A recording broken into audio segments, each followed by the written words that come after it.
Hi guys, welcome to the platform. And yeah, it's another day where we discuss business in Africa. And today we're chatting to Lubabalo, who is the co-founder of a brand new app called Fula. How are you doing, sir? I'm fine, thanks, and you? I know I'm good. So yeah, it's a brand new year, and you're starting things off with a new app. First of all, tell us about Fula. The name is quite interesting. What inspired the name Fula?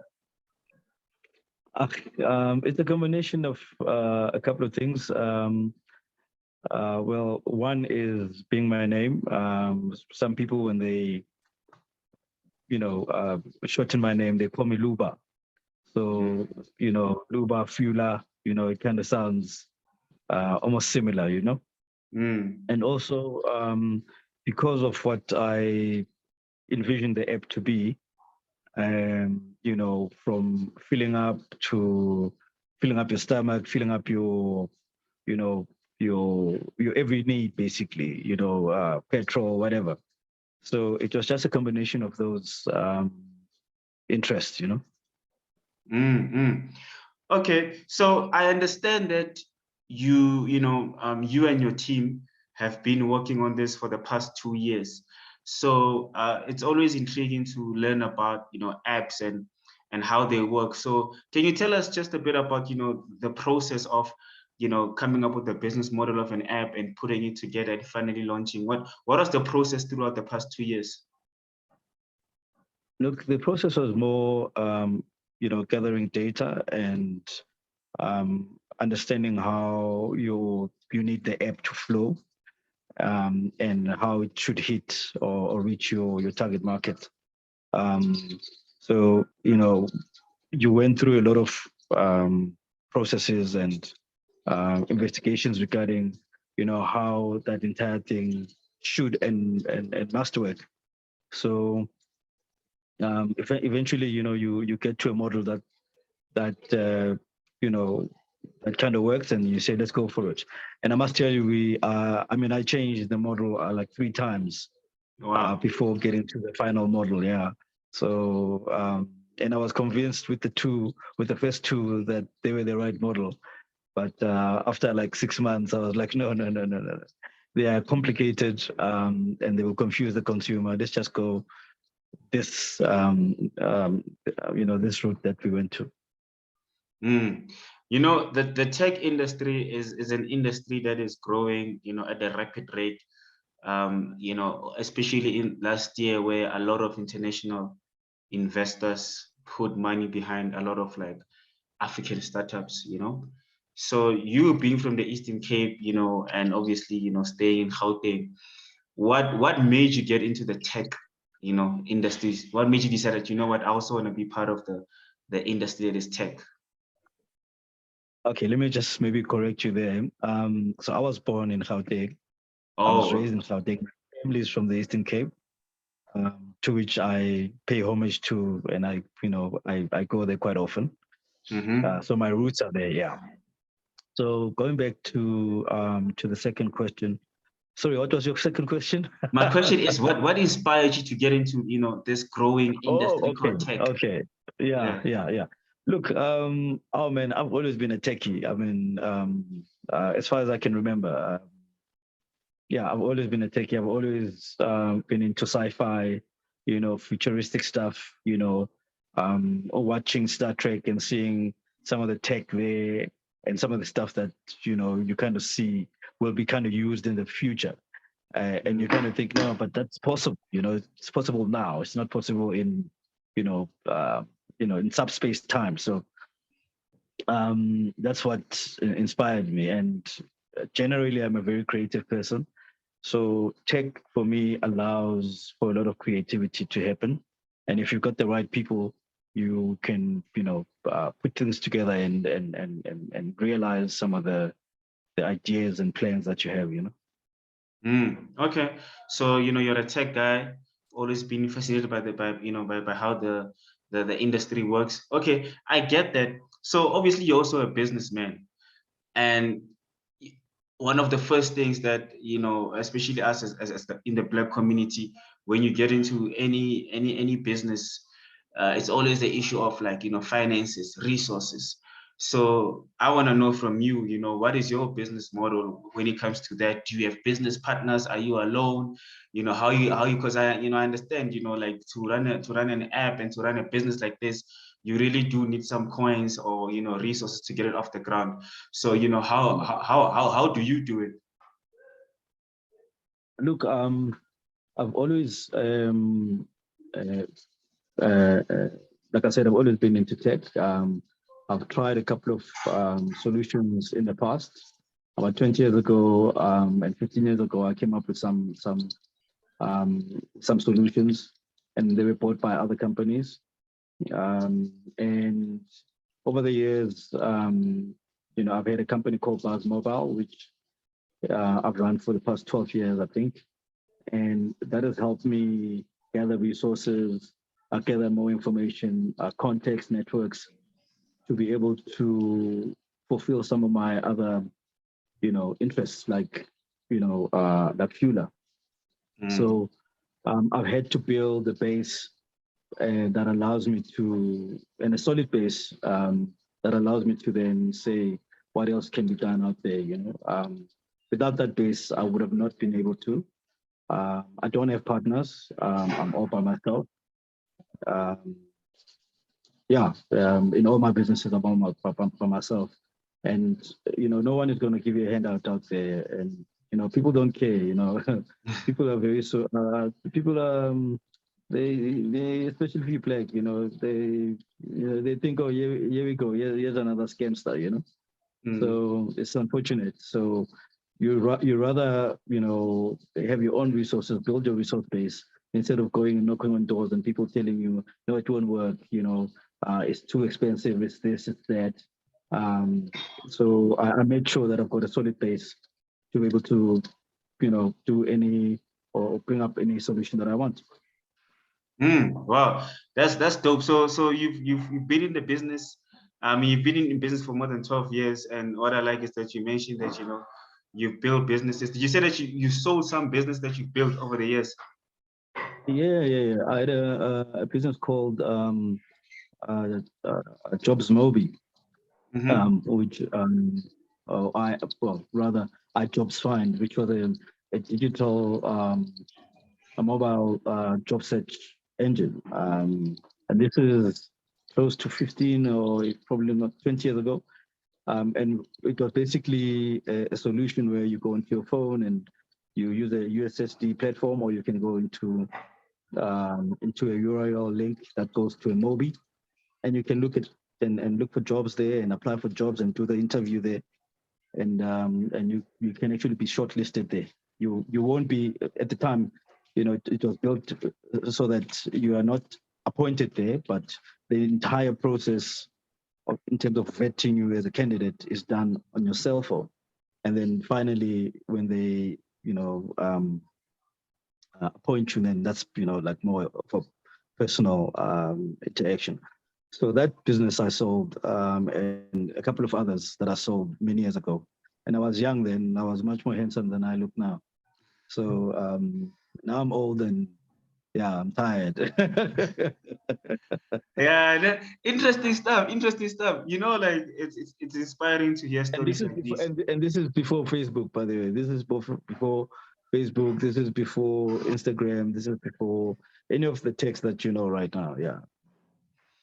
This is, for me, I think it's very interesting because 15 years ago, for you to be doing like, high level tech, solutions like that, it's unheard of, in well, at least in my surroundings. So, Yeah. kudos to you and Yeah. congratulations on that. So I can imagine, Yeah. you've been, making money, because you all know tech guys, you guys make money low key, you're not in No, media, no, you know. no, not really. But I must also tell you, about 2 months ago, a friend of mine that I grew up with, that I didn't see for almost I don't know 2 decades, actually said to me, he was reminding me that in 1990, 1995, I was talking about algorithms, and he didn't understand what I was talking about. He was telling me that, 1995, I was telling him about algorithms, these machines that, kind of just make decisions for you. And he says he couldn't understand what I was talking about then, but he says now that he sees, I've really, grown in the tech space. He's like, no, now I understand what he's talking about. But he says he was intrigued because I was talking about this stuff 20 years ago, and I was telling him how the world is going to look 20 years later, and he was telling me how right I was, So yes, I've been in the space and quite an enthusiast. A tech enthusiast for a very long time. Okay, so I want to know from you because they say that in 2020, and I touched on this a bit earlier. They said that Africa tech startups got more funding. I just forget how much billions it was. African startups got more funding in 2020 than ever before. So what are your thoughts on that? On and it's a lot of investments from companies abroad that are seeing opportunities in Africa, especially in Nigeria. I think Nigeria and Kenya and obviously South Africa. So what are your thoughts on international firms, being that you've been in the space for such a long time, investing in African startups? So it's a mathematical and it's a numbers thing. Africa has got the fastest growing young population in the entire globe. Forget the current population. I'm talking about young people now. You've got more young people here than you have the entire globe. So and the young people in Africa depend on handsets and mobile technology to interact, to bank, to to chat, to do anything. So this is their computer. So it only makes sense that African startups are getting the attention that they're getting because gone are the days where people thought tech doesn't exist in Africa. Tech is very much alive in Africa. Some of the remittance apps, some of the most popular ones are here in Africa. You've got a lot of African diaspora out there that are sending money back home. It could be in London, they could be in the US, they're in South Africa, and they're sending money across, to their families and so on. So, and that for you to be able to enable that, you need tech, you need good tech. So that's where the interest is, and it will grow. It's still very low. I can tell you, on the remittance side of things, 500 billion every year gets transferred from other countries into Africa through remittance apps. That's a lot of money. 500 billion. That is a lot of money, and this is $500 billion. So obviously that gives you a foundation and a precursor to say to investors, there's something happening in Africa. There's some interesting things that can happen in Africa, and actually tech can do a lot to improve infrastructure and life and lifestyles in Africa. So there's definitely there will be more. There'll definitely be more. But how do we as Blacks get a piece of that? Well, I think there's a lot of mindset change that needs to happen across the board. Our education needs to change because our education is more focused on, or historically has always been focused on, maths and science, and if you're not great in maths and science, then you're stupid and you're going to be a failure. Our education system needs to switch into a more practical education system. Teach kids, students to build applications, to write code, to imagine and create things. Teach people to be creators. I think, and that is still a level of independence and a level of entrepreneurship. Because when you create, you then get into the entrepreneur space. Then you're able to find ways of actually making money. So our education definitely needs to change. But also, we need to change the interest of young people. Young people are more interested in, using social media, but they're not interested in actually creating their own social media platforms. So we need to, in China, in the East, if you see how many chat platforms are there, and how many, interactive platforms like, Instagram and whatever, that we've never seen. There are so many of them, and they're created by young people. You have more um, young tech billionaires in China than anywhere in the world, because they create their own stuff, right? Using their own language, using their own culture and stuff. So we need to change that narrative with our young people, that they can create their own WhatsApps, they can create their own Facebooks, they can create their own community social interactive platforms, instead of using Instagram or using, Facebook or so on. So yeah, there's a lot that need, and government, obviously, government needs to come on board. Government needs to diversify their spending. They need to, put more money into tech, development tech, Um, so yeah, there's a lot. I mean, we're still quite way behind. I mean, we way behind countries like Kenya, that are coming up with amazing stuff, So yeah, there's a lot to be done. Yeah, Ish, Kenya. I think Kenya is that country. I don't know what it is about that country, but yeah, those guys are coming up with a lot of solutions. But yeah, interesting insights, and thank you, man. So now back to your app, right? So why should a person use Fula app, to get whatever from Engen or Caltex instead of using other delivery apps? Well, of course, because it's mine, so they must use it. Sure. Secondly, look, it's South African built. It's built by me and my team. Yes, I've used other international developers to help me with getting the app done, but it's essentially, South African, and I think we should take pride in the things that we build. I think that's the only time, we'll uplift ourselves. Everyone in the world does it. They praise and uplift their own stuff. So that's one. Secondly, Fula is built differently from the other apps. Uh, we are a free app. We don't charge the garages or the restaurants to come on board.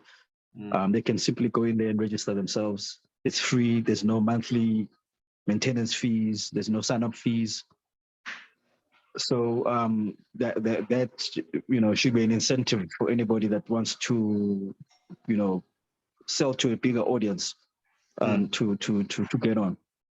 And also we are way cheaper than the other apps. So we charge administration fee of about 15%, if you've made the sale. So the price that you'll see on our app is the price of the item originally from the store, plus the 15%, and then obviously there's a delivery charge that goes directly to the driver. And for me, that's how job creation, it should be done. We don't even touch that money. That money goes straight to the driver. So we're fairly an open app. Or rather, open business. So there's no funnies. We don't load unnecessary things on our price. Yeah. So that's and also we give the outlet or the restaurant or the garage an accounting system within the dashboard, and they can see how many sales they've done, how many deliveries they've done, successful deliveries, and so on. So they can see the entire thing, and they request their own cash or their own payment. So they don't have to phone us and say, hey, we need our money. No, they go into the platform and they draw their own money. So it's a self-managed platform. So yeah, there's a lot of things that we've embedded to make ourselves very unique, and there's more that we'll be doing to make ourselves unique. Like for instance, we'll be putting a voice command functionality on the app where you don't have to type your request. You'll just, voice command it. I Nice. want pieces from Chicken Licken, where. Okay, and the app will respond. Is this what you've ordered? You say yes, and boom. So there's quite a lot. Yeah. Oh, sounds amazing. Sounds amazing. And that type of tech is always fascinating to me. The voice prompt thing. But anyway, so now the app is finally ready. It's out. In tech, there's always like series of fundings happening. They'll say Series A, Series B. So my final question is, looking at the future, would you be open to getting funders involved, to getting more people involved? Or what is that looking like for your company? Yeah, look, I mean, I'm in the business of business, so if people are interested and there are people that approach me, look, I mean, I've got other products that I'm launching in the next couple of months. So it's not only Fula, but if there's people that are interested, like I said, I'm in the business of business. It depends on the offer. It depends on.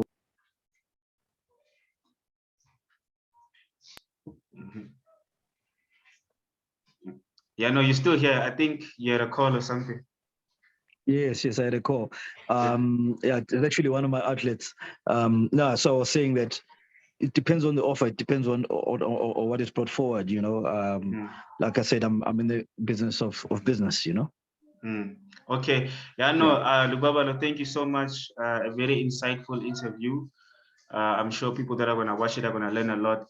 And yeah, good luck, man. We can't wait to see your app, and from now on see more of your offerings on the platform, and see you grow. Né? Is there anything that I missed that you just want to add? No, not really. I think you've covered most things. Social media, maybe? Social media, it's on all social media, it's Fula Mobile, so it should be easy to find. Okay. I know. Thank you so much. Né? Enjoy the rest of your day. You too, sir. Sharp. Yes, sharp.